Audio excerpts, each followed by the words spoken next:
Agora, para quem produz, para quem faz chá, a água, a gente nota mais a importância da água, principalmente quando você faz um chá com uma água que não é ruim. Desculpa, com uma água que é ruim. E aí a gente começa a pensar nesse assunto. E aí eu vou contar a história para vocês de um cara que escreveu o primeiro livro sobre chá. O nome dele é Lu Yu. Depois, se vocês quiserem pesquisar sobre ele, ele viveu ali entre os anos 700 e 800 depois de Cristo. E ele fez um tratado sobre chá, que se chama Cha Jing, ou o clássico do chá, o The Classic of Tea. E nesse livro, ele foi e colocou tudo que a gente precisa saber sobre chá. Ele falou, e é um livro extenso, tá? Ele falou quais são os benefícios do chá. E aqui, gente, só falando de chás especiais. Lu Yu não escreveu sobre cavalinha. Lu Yu não escreveu sobre hortelã. Lu Yu escreveu sobre os chás especiais. Lu Yu escreveu sobre a Camellia sinensis. Então ele fala sobre todos os benefícios. Imagina, 700 depois de Cristo. Gente, muitos anos atrás. Já se sabia todos os benefícios dos chás especiais. Ele escreveu sobre utensílios, são 2 capítulos sobre utensílios, com mais de 20 utensílios para o chá, desde como pegar a pinça para pegar o chá, desde como preparar. E tem um capítulo sobre infusão, sobre como é que deve ser a infusão. Sabe que o Lu Yu fala, sabe a regra das bolinhas, que vocês já ouviram da gente? Então, Lu Yu já fala da regra das bolinhas. Ele fala, bolinha tamanho do olho do peixe, bolinha do tamanho, para você saber a temperatura da água. Beleza? E naquela época realmente fervia a água por questões de purificação da água. Mas ele ainda assim trabalha o tamanho das bolinhas para falar sobre o processo de infusão. Isso, quando eu sempre falo para vocês, não é invenção da roda. O chá é estudado há milênios. Lu Yu foi o primeiro que documentou isso num livro formal, tá? E Lu Yu faz um capítulo inteiro sobre a água, no qual ele discursa sobre a água e dentro do conhecimento que ele tem. O que eu vou fazer aqui é o seguinte, eu vou dizer o que o Lu Yu falou e a gente vai trazer esse conhecimento para o mundo atual, para a gente entender qual é a água ideal para o chá. E o que o Lu Yu, ele depois de pesquisar, de provar água de tudo quanto é lugar, disse qual eram as melhores águas para fazer o chá. Ele disse que a melhor água para fazer o chá era chamada a spring water. O que é spring water? É a água de degelo do alto das montanhas. Então, derrete a neve ali no início da primavera, depois do inverno. Aquela água vai descendo por entre as rochas, por entre as fendas ou sobre as rochas, e você tem uma nascente lá embaixo que você coleta essa água. Segundo o Lu Yu, essa é a melhor água para fazer o chá. A segunda melhor água para fazer o chá é a água de rio, mas do meio do rio, e não da borda do rio. Ele fala água do meio do rio. E a água mais pobre para você fazer o chá são as águas de borda de rio. Elas estão mais paradas, né? Lagoas, né? Lagunas também. E poço. Tá? Então, ele vem nessa ordem. Isso há quantos anos atrás? Isso já? 700 depois... 2020... Menos 760. Se alguém quiser fazer a conta, faz aí. Uns 1000 e tantos anos atrás. Beleza? Uns 1000 e tantos anos atrás. Então, ele classificou a água dessa maneira, para que a galera ali que fosse beber água falasse, vou pegar a água da montanha, que ela é melhor. Agora vamos pensar.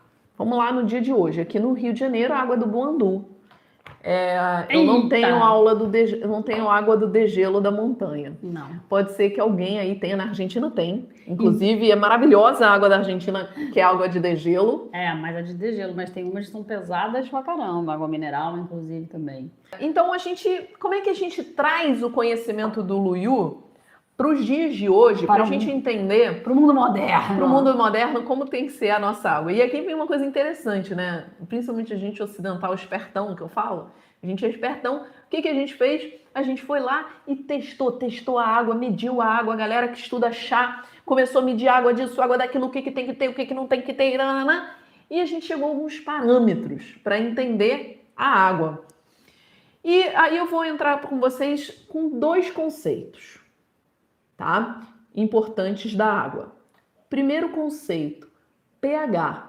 Vocês lembram da aula de química de vocês? Lembra? pH baixo é ácido. É bom pH lembrar. alto é básico. E o que define se um pH vai ser alto ou básico?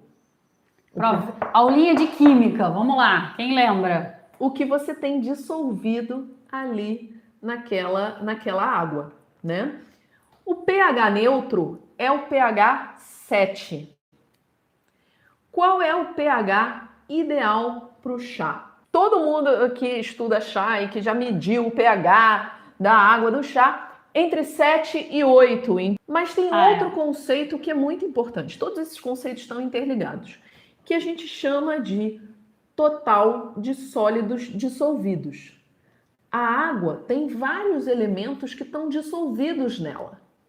E aí, a gente tem que pensar em 2 parâmetros. O quanto de elementos tem dissolvido nela, primeira coisa. E a segunda coisa é quem são esses elementos. Vamos analisar primeiro a quantidade de elementos dissolvidos. Quando uma água tem muitos sólidos dissolvidos ali nela, muitos elementos químicos ali dissolvidos nela, o que acontece? Alguém sabe? O que acontece com essa água? A água fica pesada, é o que a gente conhece de água pesada, são águas com muitos sólidos dissolvidos, e sim, elas podem tender a ficar mais básicas, e elas podem ficar muito pesadas. Tá. Então vamos lá, vocês acham que a água pesada, ela é boa ou ruim para o chá? Então ela vai ficar ruim. Por que ela vai ficar ruim? Porque muitas vezes esses sólidos dissolvidos, eles vão suplantar, né? Ou eles vão superar o sabor do chá. Vamos então retornar ao Luiu. Cara. Qual foi a água que o Luiu falou que era ruim? Então tá, é isso, poço, é aquela parada, né? Aquela que tá ali perto na borda do rio, como a Carol falou. Por quê? Porque é uma água mais parada. Uma água mais parada tende a acumular mais sólidos nela. Porque ela tá ali. Ela não tá circulando, não tá filtrando, não tá acontecendo nada. Ela tá parada. Por isso até que fica turva. Alguém falou de turvo, já viu? Às vezes você tem água de poço turva, você tem água de beira de rio, que é mais raso e é mais parada, ou de lagoa. Exato. Então, e são águas, só que entrando rápido, Carol, para a natureza, para os seus propósitos, para os animais que vão bebê-las, muito boas. Tem o propósito dela, só não é boa para fazer chá, gente. É isso. Que é o que a gente está falando aqui. É o assunto, mas elas têm o porquê delas serem assim, elas têm um propósito, elas estão ali nutrindo, né? Com muitos nutrientes, tudo que está ao redor delas, uma água perto da borda do rio tem sua função, tá? Mas não vai ser a melhor água para a gente fazer o nosso chá, tá? Beleza? Então, vários estudos já analisaram isso. Quem bebe chá sabe que não fica legal, tá? Mas Luiu já falou isso antes de todo mundo, tá? Então, vamos dar um ponto para o Luiu. Luiu está até hoje recebendo estrelinhas da Carol lá no céu. Até hoje recebendo estrelinhas. De outras pessoas. Então, beleza. Entendemos. Por causa do total de sólidos dissolvidos, a água vai ficar pesada. A água pesada, a água de poço, ela vai suplantar o sabor do chá. Em várias coisas você vai sentir o sabor dos outros minerais.